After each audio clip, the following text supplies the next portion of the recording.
this is Doma. Welcome back to my channel of Books and Song. So today I want to do a part 2 of my classic mysteries, classic detective novels video. I did one of those, I filmed those before. I'll link it up for you guys right here so you can check it out if you want to. But basically the point of these videos is to show you guys some of the books that I've been reading, some of the, let's say, the classics in the genre of the detective novels. And so for now I've been sticking basically to Agatha Christie and Sir Arthur Conan Doyle. I feel like those are a really good place to start. I know there's a bunch more probably out there to be discovered, and I'll get to those. Basically today I want to talk to you about 3 books. 2 of them will be Agatha Christie's and 1 of them will be a Sherlock Holmes book. I feel like I'm reading a little bit more Agatha Christie than I am of Sir Arthur Conan Doyle, but that's okay. So the first book I want to talk to you about is The Murder of Roger Ackroyd by Agatha Christie.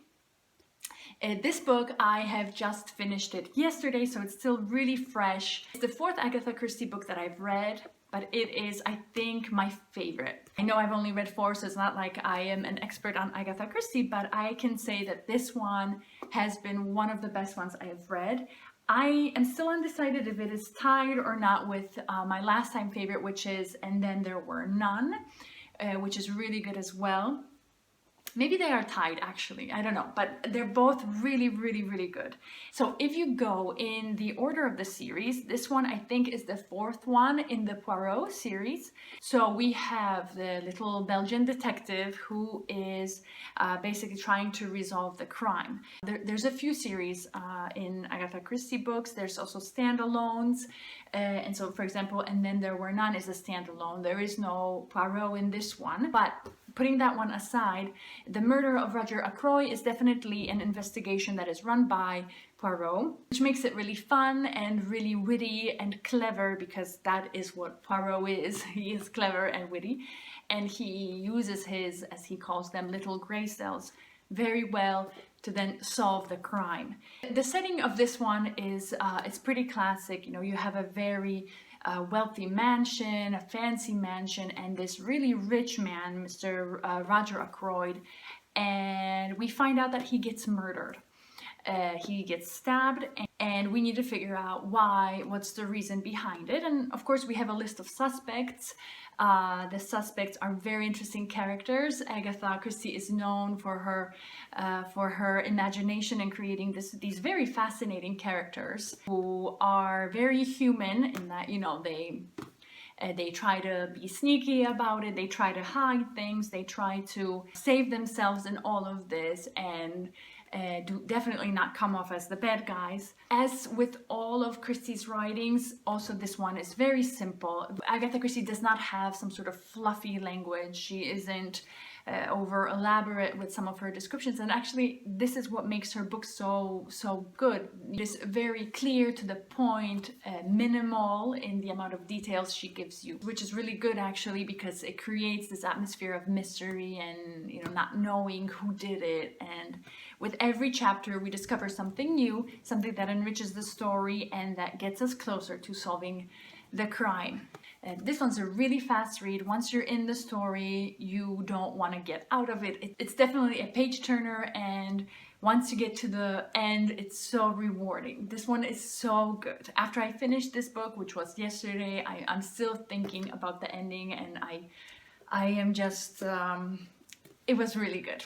The other Agatha Christie book that I read is The ABC Murders. This one is also very good. It's also part of the Poirot series, so again we have our little Belgian detective solving the crime. This one is, I think, yes, the 13th of all the series. There's so many books in the Poirot series, and then there's other series like Miss Marple. Basically in this one we still have Poirot, we have our detective. It's his job to solve the crime, but the premise of this one is a little bit different, because we have a serial killer, and this serial killer is killing people following the alphabet. So he actually chooses the city and the person based on each letter of the alphabet, and it's up to Poirot to figure out who this serial killer is. What is interesting here is that the killer is communicating with Poirot in some ways. He's leaving him letters or he's writing him letters. So it's kind of like your typical murder versus detective, you know, calling him out and kind of challenging him. This one is definitely a very interesting one, very creative one. It's a fun read, it's a good read. There are many twists and turns in this book. It's well written. The characters, again, there's such a variety. They're well written, well developed. Again, each time you find out more and more things. And not everything is what it seems, so it's a really, really good read. I highly recommend it. It's definitely worth your time. But if I had to give you, based on my 4 Agatha Christie novels that I've read so far, if I had to give you an order in which to read them, I think I would definitely say start with either one of these two, so The Murder of Roger Ackroyd or And Then There Were None. Both wonderful and the best that I've read so far of her novels. And then I think I would go with actually the ABC Murders, and the last one actually on my list is The Murder on the Orient Express. It's still good, it's very well known, and you know there's a movie adaptation on this one, so it's really good. But I think it's got last place if it comes to the 4 books that I've read of Agatha Christie. And then we have Sir Arthur Conan Doyle, we have Sherlock Holmes. So the first one I read was A Study in Scarlet, which I said was very good. I really enjoyed it. It was a good read. The second one I read is The Sign of the Four. So The Sign of the Four was actually kind of a disappointment for me. I don't know if my expectations were really high or what, or maybe I just thought, you know, it's Sir Arthur Conan Doyle, Sherlock Holmes, so for sure it's going to be good. But I have to say that the second one wasn't as good as the first one. It wasn't that great. It seemed to me to be a little bit far-fetched and a little bit maybe too much, and just I wasn't captivated by the story. I wasn't. I mean, Sherlock Holmes was good as always, smart and witty, and you know, Watson by his side. So I mean, they do make a great duo.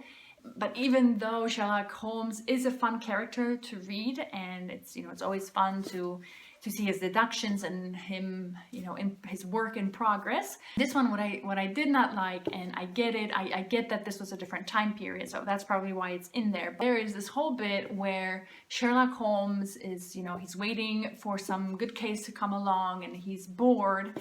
His brain needs stimulation, and so he decides he's going to do cocaine. And so I was very surprised when I was reading this book and there was Sherlock doing cocaine, but I also get that it was a different time period. And interestingly enough, also in Agatha Christie there was stuff about cocaine, so I don't know, I guess this is just the time period when maybe they were just slowly figuring out stuff about this drug. I don't know.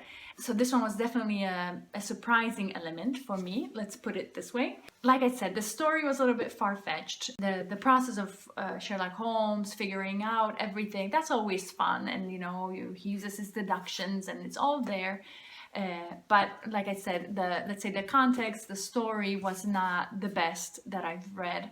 So I hope that the other adventures of Sherlock Holmes will be better. Maybe not as strange as this one. Maybe with a story, with a plot that will be a little bit more interesting. There is a really nice Watson component in this one, which I guess rehabilitates it a little bit, but you have to see for yourself.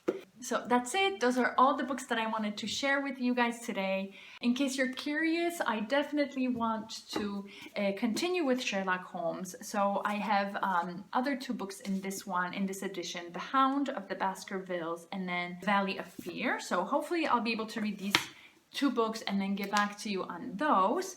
And I am in the process of ordering more Agatha Christie books, so then I can also read those and share those with you. Let me know in the comments below if you have any books by Agatha Christie, Sherlock Holmes, or any other really good detective novels that you think I should read. I would love to have some recommendations from you guys, so those are always very, very welcome. And so that's it. Thank you for watching my video. I hope you liked it. And if you did, please like this video, please subscribe to my channel, and I hope to see you all very, very soon. Bye!